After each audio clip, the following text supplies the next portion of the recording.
आज का हमारा जो विषय है वो है कीमत रेखा या बजट रेखा।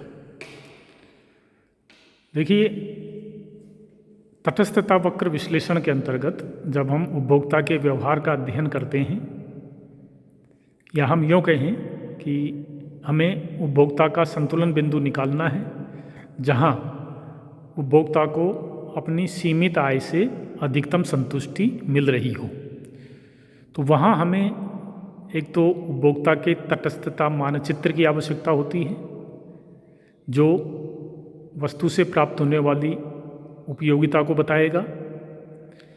दूसरा, हमें आवश्यकता होती है यहाँ उपभोक्ता की कीमत रेखा को बताने की, क्योंकि उपभोक्ता की कीमत रेखा उसकी आय पर एक प्रतिबंध रेखा होती है। तो इन दोनों के उपयोग के द्वारा ही हम उपभोक्ता के संतुलन बिंदु को ज्ञात करेंगे। अब तटस्थता वक्र के बारे में मैं आपको बता चुका हूँ। अब हम इस वीडियो में आज देखते हैं कि कीमत रेखा या बजट रेखा क्या होती है।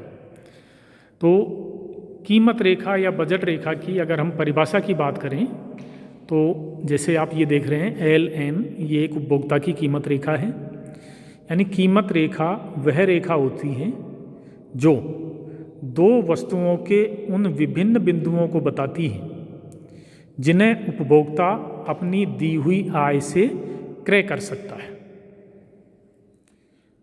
अब हमें ये ज्ञात करना है कि कीमत रेखा किसी उपभोक्ता की हम किस प्रकार से ड्रॉ करें, यानी किस प्रकार उसको बनाएं।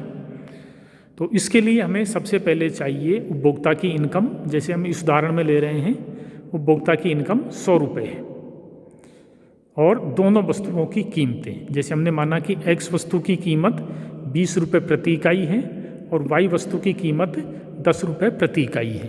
तो ये तीन सूचनाएं अगर हमारे पास दी हुई हैं तो हम उपभोक्ता की कीमत रेखा को ज्ञात कर सकते हैं, क्योंकि ये गणित का नियम है कि किसी भी रेखा को ज्ञात करने के लिए हमारे पास कम से कम दो बिंदु चाहिए। अगर दो बिंदु हमें उस रेखा के प्राप्त हैं तो हम उस रेखा को ज्ञात कर सकते हैं या वो रेखा बनाई जा सकती है।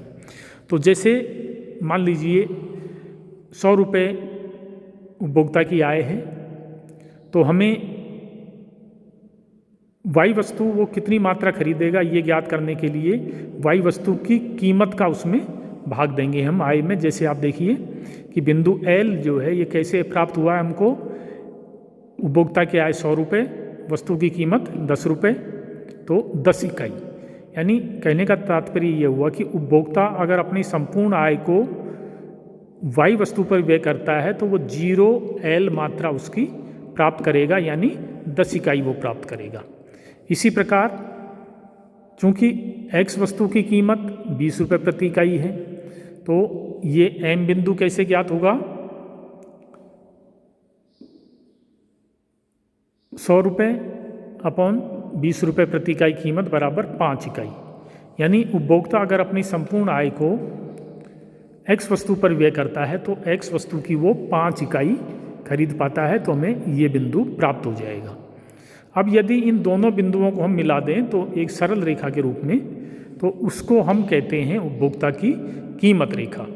इसका मतलब ये है कि उपभोक्ता अपने 100 रुपये व्यय करके वो इस रेखा के किसी भी बिंदु पर रह सकता है, L पर रहे या M पर रहे या और किसी बिंदु पर वो व्यवहार कर सकता है।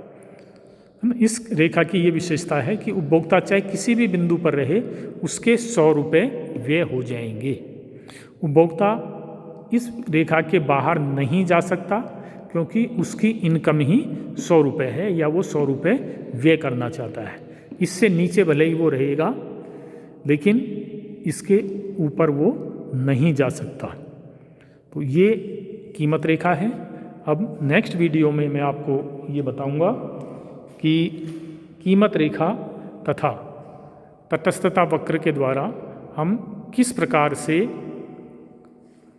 उपभोक्ता के संतुलन को ज्ञात करेंगे।